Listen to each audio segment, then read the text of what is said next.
We're fortunate. Obviously, we've, Florida's had success in the past. It isn't like this is just a new thing, but over the last 4 years, different states made different decisions about how they were going to handle different issues, particularly with COVID-19. And we have more people employed in the state of Florida today than we did prior to COVID-19. And that's not true for a lot of these other states. We have significantly more people employed today in Florida than when I became governor in January of 2019. And as Dane mentioned, our GDP in Florida grew. The GDP of the United States contracted. And so if you look at the overall economic picture for America, just think of what it would look like if you didn't have Florida and Texas pulling in a good direction. You just think how it would be, that all the numbers would be even worse on those respects. And then, of course, you have the inflation and the interest rates, which has really been a result of some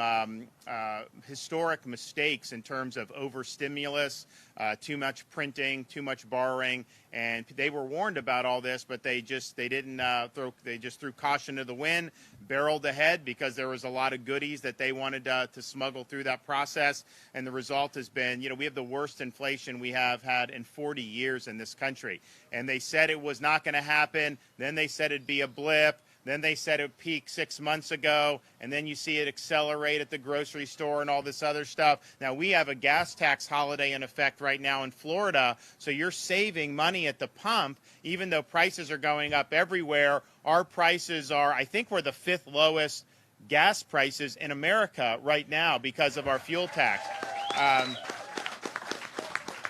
And so we're happy about that. But, you're in a situation where the two of the biggest policies that the federal government did over the last 2 years is, one, crimp production for energy at home, while also inflating the currency and overstimulating demand. So you have inflation because of the overstimulus, but that's being exacerbated because you're cracking down on energy supply. So the energy costs are going. Natural gas I think is the highest it's ever been. It's gone up tremendously. You see what's going to happen with oil, with OPEC cutting production.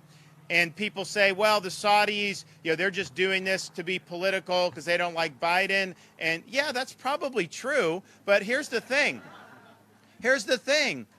He has put the country in a vulnerable place where OPEC matters to us. We were energy independent, and it didn't matter what OPEC did. So now you're basically putting your future and your destiny is being controlled by OPEC, or you're having to beg Maduro for more oil. That is not a good place to be. And so getting real with a coherent energy policy to produce more here at home. And look, we're some of the most solar in the country. These windmills I don't think are dependable that they're talking about or whatever, but these are all just things that would complement. When that hurricane came through here and we needed to get the lights back on, we were using oil and gas to do it. You needed gasoline. If you had an EV, a lot of those things were catching, like the salt water got in them, really dangerous. So you need to be able to do that. You need to be able to produce more. That would be a big help at addressing inflation. One of the things that you see in Florida is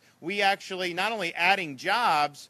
How many jobs did we add this last month? Like tens of thousands of jobs, huh? 47,000. 47,000. And what was the nation as a whole was like what? A lot smaller. Yeah. So we're a huge percentage of this compared, but our labor force is actually expanding, which is what you want. If you don't want inflation, you want more people coming into the workforce. And so you're seeing that in Florida, and we're happy with it. But the interest rates have gone up because of the Bidenflation. There's just no question about that. That makes it more difficult for people to be able to afford a home, makes it more difficult for businesses to be able to invest. Now, we have addressed with housing finance, we actually started July 1st a program to help because we understand, like, in an inflationary period, it's tough to afford some of this stuff. So we did a Hometown Heroes program to give down payment assistance to police, fire, teachers, those folks who are really working to to support the community, because you don't want to have a cop have to drive 60 miles to go to work. I mean, you want them to be in the community. And so we've worked hard on that. I think they've done, what, 35 million? 35 million out of the 100 million. So people are using that. It's good. But, the interest rates going from where they were 2 years ago to now, massive, massive increase, and I think the Fed's going to do even more. So that's just going to slow down the national economy. We continue to outpace the nation, which I think is good, because if you remember 2008, when that recession hit, Florida did one of the worst of any state. I mean, we totally got killed. And we're in much better position now because we're just attracting more investment. We've got a good thing. And one of the things we're also looking to do to help people with the inflation is to figure out, okay, when inflation hits like that, people can make decisions about, okay, I'm not going to do this, but some things you got to do.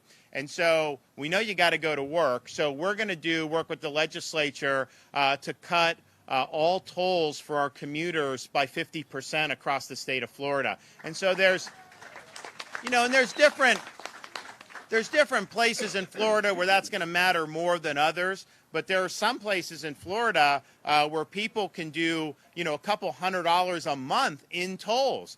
So this will end up saving them over $1,000. Other Floridians will save hundreds of dollars. So that'll be basically, you'll have your tolls rebated 50% every month on your Sun Pass or on whatever pass you're using. So we're going to work on that because we think that's important. We also understand, and I have a 5, a 4, and a 2-year-old. My wife and I understand that, raising kids is expensive, particularly the babies. When inflation hits, diapers are more expensive, all this. So we are going to make in Florida, we already did a year of no tax on diapers and wipes and baby clothes and all that. But we're going to build off that, and we're going to say permanently there will be in Florida no sales tax on baby items like diapers,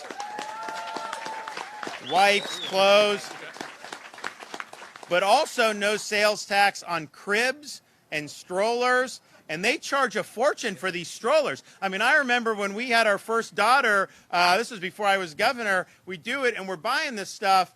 And it's like the stroller was like major sticker shock. And they have these gizmos on them, and I couldn't even figure out how to work the dang thing. And yet we're paying an arm and a leg. So bottom line is no tax on all that. So basically, you're raising a baby, you're basically doing that tax-free in Florida if we get these things through the legislature. And I think that that's good. We want to be able to do that. We have our 2-year-old is basically, out of diapers.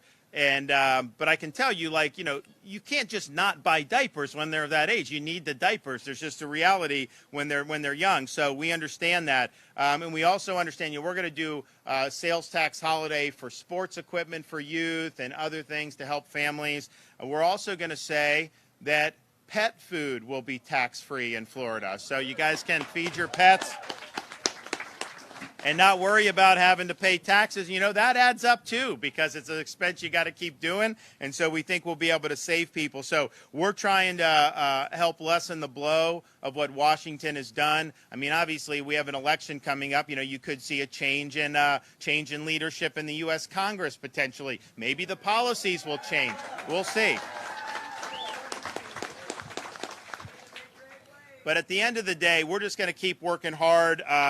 Let us know. Talk to Kevin Guthrie, who I've got living. Talk to Dane. Talk to any of the folks from state agencies who are down here as there are new needs, to do. I was here. I was in Sarasota a couple days ago. Actually, Northport a couple days ago. Fellow from Charlotte was like, the internet's not working part of these places. So Kevin is now working with those companies. Now there's a lot of damage to that infrastructure, so they're going to have to do a lot. I said, can we do Elon Musk's Starlink? So they're working on all that.